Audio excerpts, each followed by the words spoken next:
Good evening, everyone, and welcome to Shit Moms Won't Say. Although I guess I should say afternoon because Rachel and I are taking time out of our work day to film together. My guest tonight, left the corporate world a while ago to become a very innovative and successful entrepreneur.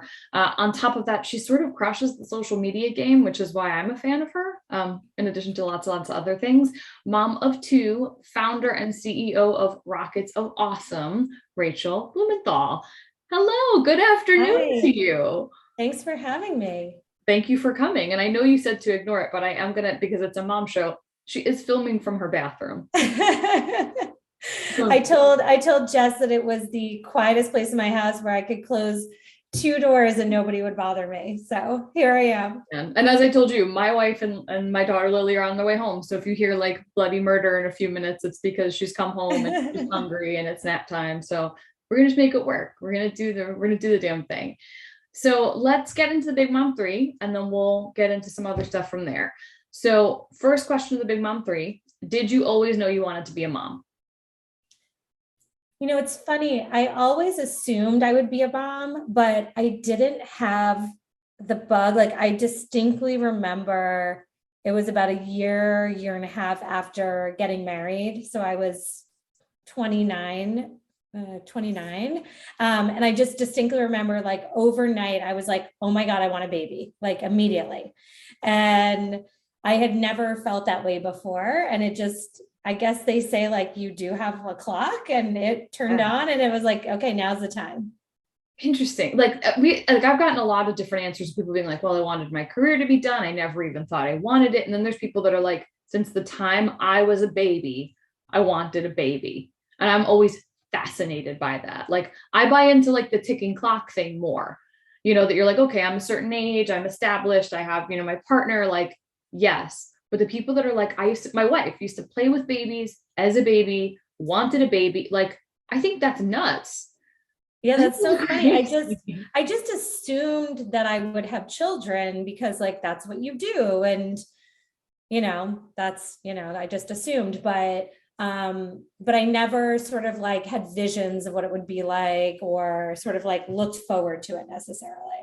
And then all of a sudden it was like, I need a baby. And then all of a sudden, like overnight, it was like, I need a baby immediately. And then that was it. That's so funny. Okay. And your kids are 6 and 10. So you have like yeah. So my daughter is 6 and my son is 10. Okay. The 4 years is pretty magical. It wasn't necessarily planned that way, but it just sort of happened. And it was amazing because Griffin, who was 4 when Gemma was born, was fully sort of like self-reliant and functioning and could actually really be helpful and understood everything. So we could say like, hey, go to her room and get her a blanket or whatever it was. So the age range is really nice. Little extra helper. That's good deal. My wife is pregnant, so we're going to have the 2.5 year age difference. And I don't think Lily's going to be able to be much of a helper, but we're hoping she's not yet. That's what we're hoping for. Yeah. I think you see a lot of the 2.5. Yeah. I think that's like the average. Yeah. Okay. Second question of the Big Mom 3. And you are a New Yorker like me. So I'm always excited to ask this question to other New Yorkers because we are a judgy bunch. What is the shittiest or most backhanded piece of advice or like comment you've ever gotten from another mother or parent? God, it's such a good question.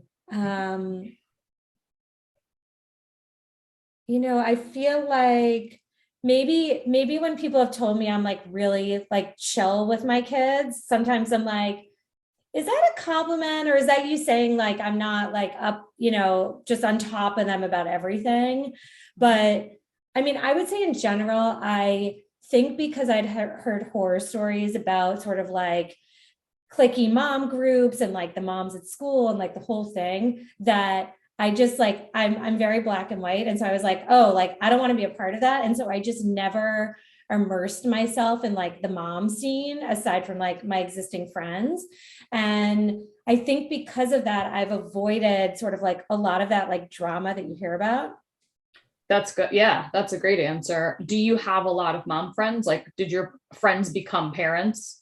We all became parents basically at the same time. And a friend did this amazing thing where she organized a morning music class for the babies. They were like around 6 months old at the time. And so all the babies were like around the same age, and everyone invited one person that they knew, so that we were all somehow connected, but we all met new people. And we did it right before work, because it was a group of all working moms. And so we did it right before work once a week. And I really have like my closest friends, not just mom friends, but friends from doing that music class together.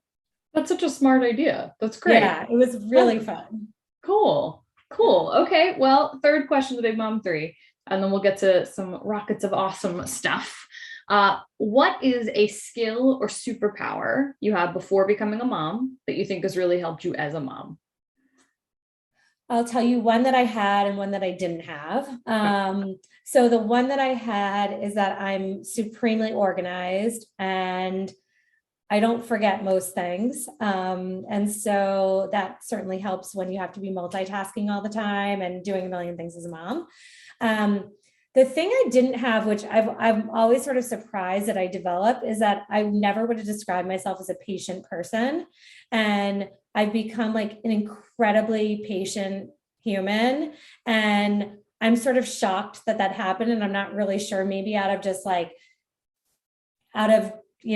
necessity, but I've become very patient over the years. So I have a follow-up to that, because I hear that. I am not a patient person, but I'm very patient with my kid. Are you patient sort of like, are you like ubiquitously patient, or are you like patient with your children?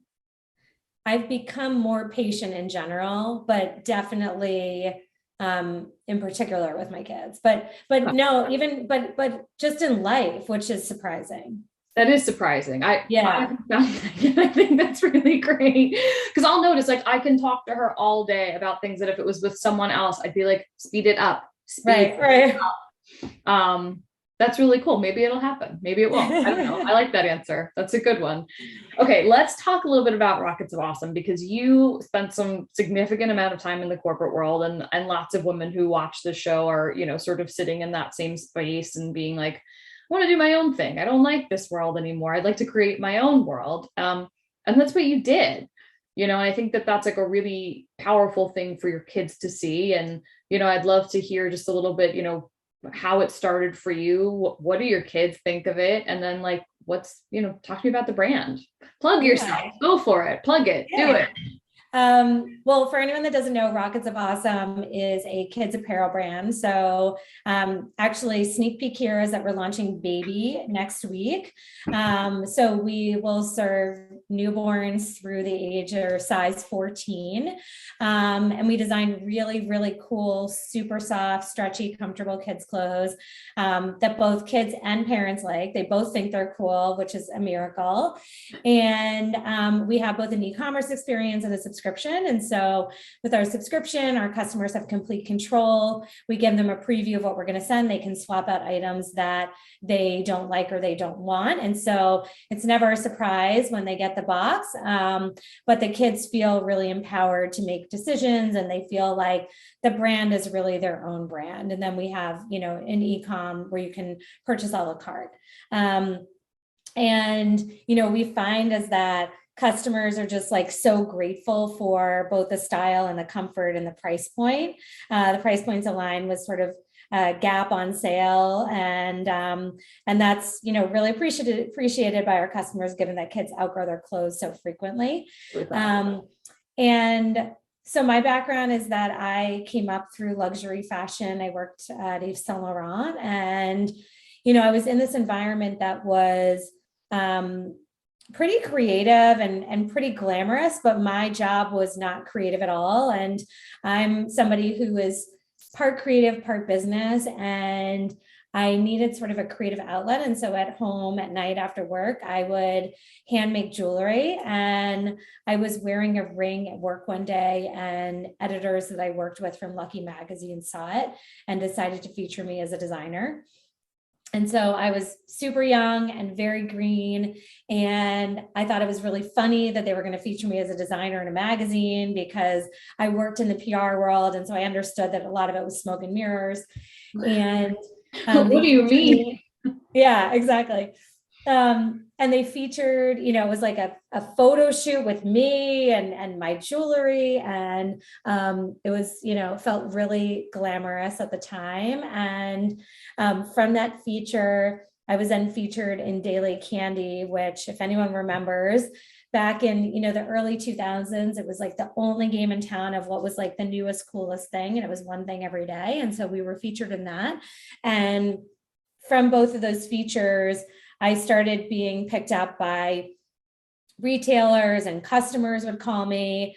And I really had no way of actually selling anyone anything. I was hand making everything myself. It was really just a hobby. And so overnight, I had this business before I intended to. Crazy. When Lucky called me, I didn't have a name for the brand. I didn't have a price for the jewelry. I didn't have a retailer. And it was just one of those moments where I recognized that there was an opportunity in front of me. And I either had to sort of say, well, it's like doesn't really exist, or I was just going to fake it till I made it.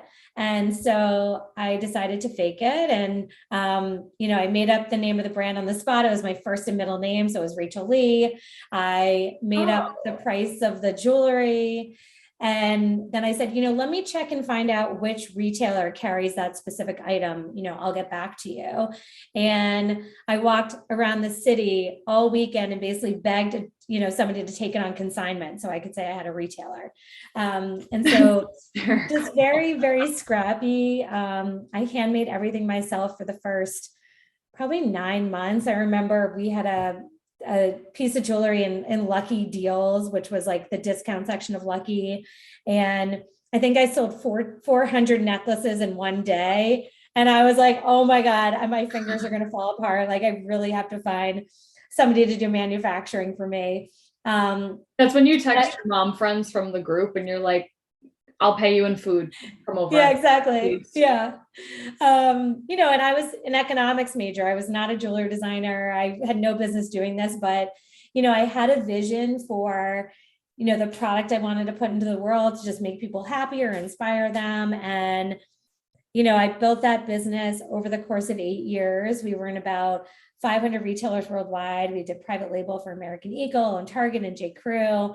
And I exited that business and licensed the brand about almost 10 years ago now. So it's been a while, but it was, really such a journey of building confidence of how to build a business, feeling like, I remember like every time I'd open my email, I'd be like, oh my God, the world is going to end. Like there's going to be a disaster in my inbox. And there never was, but, I think what I've learned now over time of doing this for, being an entrepreneur for, I don't know, like 17 years or something, that, you learn that once you go through like some challenging bumps in your businesses, you're kind of not afraid anymore. You're kind of like, all right, I survived that bump and like, I'll survive the next one and it'll be okay. And you learn to really build confidence and comfort in the ambiguity and in sort of, the necessity to be flexible and to have to sort of roll with the punches. I love it. What would you say? I mean, so, I'll put you on the spot. Like I said, there are lots of women who watch the show that are in the corporate world, and like yours was sort of happenstance, which is crazy, but you obviously had this thing in you that you were capable of doing it. Like, what would you say to women out there that are sitting in the corporate world that like have an idea?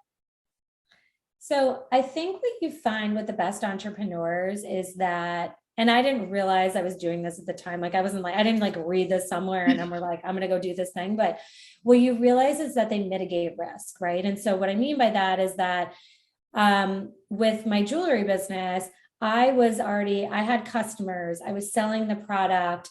I had no employees. I was doing all these things before I left my job. And so I was able to really understand, was there a market for it? How much was it going to cost for me to operate this business before I sort of jumped off the bridge and left my job and, even hired somebody to make the jewelry for me.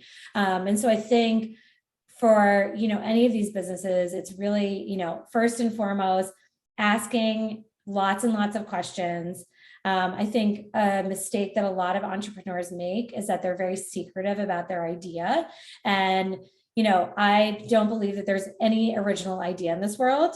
It's really about execution. And so I really encourage new entrepreneurs to share their idea with as many people as possible, even people they wouldn't think would have feedback or perspective on it, because I think you find really great insights in unusual places. So sharing your idea with lots of people. The second is, trying to get out there and just testing and learning and really trying to understand as much about your idea as possible. And then the third is, having the guts to eventually jump off that bridge and do it where you say, you know what, I'm going to put my all on this and I'm going to do everything I can to be successful. And if it doesn't work, I will go and do X after, or I don't know what I'm going to do next, but like, I have to give myself the chance to see this through and try it out. That's great. That's so awesome. Before we start to wrap it up though, I do want to talk about, I have like a burning question, and it's, are your kids allowed to wear any other brand? Or is it only Rocketz of Awesome all the time? So they mostly only wear Rocketz. They have a competition every morning of who's wearing more Rocketz on their body. They're disappointed that I don't make underwear yet, but I told them I'm working on it. They actually have a dress code for school, and we don't tend to make a lot of solid basics because we feel like there's only so much a customer is willing to pay for a basic. You can get great basics at other retailers. And so we don't tend to make like a gray t-shirt. Yeah. So they will wear other people's clothes to school sometimes. Sure. But it's not a great thing, because like the morning drama of like, it's not soft enough, it's itchy inside, whatever it is. And I'm like, oh, like, why can't we just make a black legging? So before we wrap up again, like what's next? So obviously you have this amazing brand, you're starting to do baby, like what's the vision? Like, where is it going? Yeah. So we're launching baby, which we're super excited about. The product is the softest and the stretchiest you've ever felt. There are no snaps, only zippers. So we're just trying to make it as easy as possible for parents to really have a solution in dressing their families. And, for kids, we just keep expanding categories. So we now have really, really nice, high quality winter coats. For kids. We have the best socks on the planet. They're like the only socks my kids will wear. We're going to launch underwear soon. And then, really for the vision for the business is about being omni-channel. And so we're starting to test into a couple of big retailers this year. We had the most amazing retail store. It was a pop-up before COVID hit.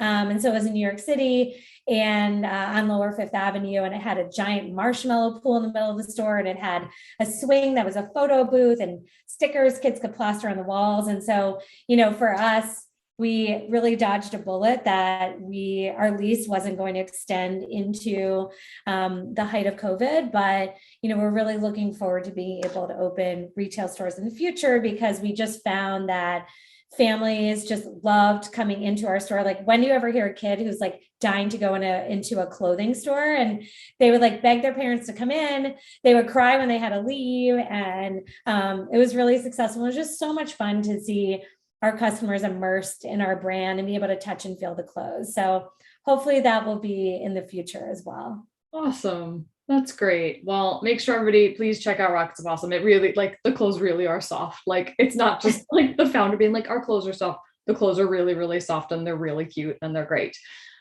Let's start to wrap it up. So I have two final questions for you. So the first one, your kids are 6 and 10. So what is something that you at this moment, at their current age, could not live without as a mom? And if the answer is Rocketz of Awesome, I am hopping on the LIR right now just to be like, Rachel, come here, and then like going home. But you can say that. You can answer. What is it? Well, yeah, I mean, definitely Rocketz of Awesome. And I'm literally not saying that like they fight me when I make them wear any other brand because it's not soft enough. For my daughter right now, she's really into sewing. And so literally like a sewing kit from CVS, it like makes her the happiest human ever. It's really cool. And then for my son, Probably a computer. And I know that sounds crazy for all of us that are trying to get our kids, off of devices. He doesn't have a phone yet, but he's really interested in business and building businesses. And so he watches tons of videos and learning about sort of everything. And so he taught me about cryptocurrency, and he knows about the stock market. And so he really uses it for good to educate himself. He's like future Shark Tank. That's great. Yes, exactly. Awesome. Okay, final question. What is something you know now that you wish you knew before becoming a mom? It's all going to be okay. It's going to be fine. It's going to be what it is. And, more than anything, I think it's about following your kid's lead. You don't have to have the answers. And everyone says you'll just you get the instinct and you figure it out. But I think ultimately being a parent is about finding the ways to do literally everything from how you want to change a diaper to how you want to feed your kid to how you want to, teach them what is right and what's wrong. Everyone has a different way because every family has different values and a different perspective. And I think that people put pressure on themselves to read every book and have the answer before your child arrives into this world.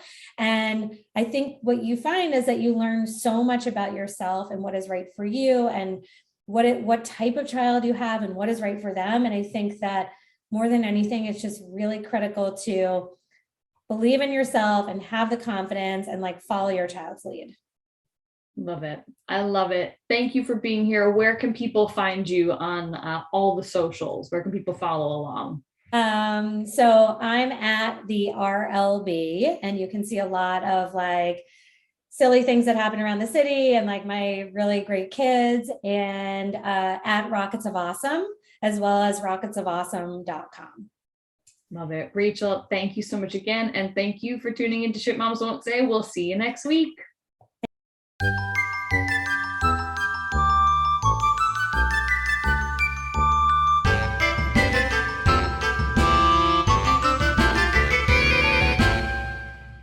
Shit Moms Won't Say.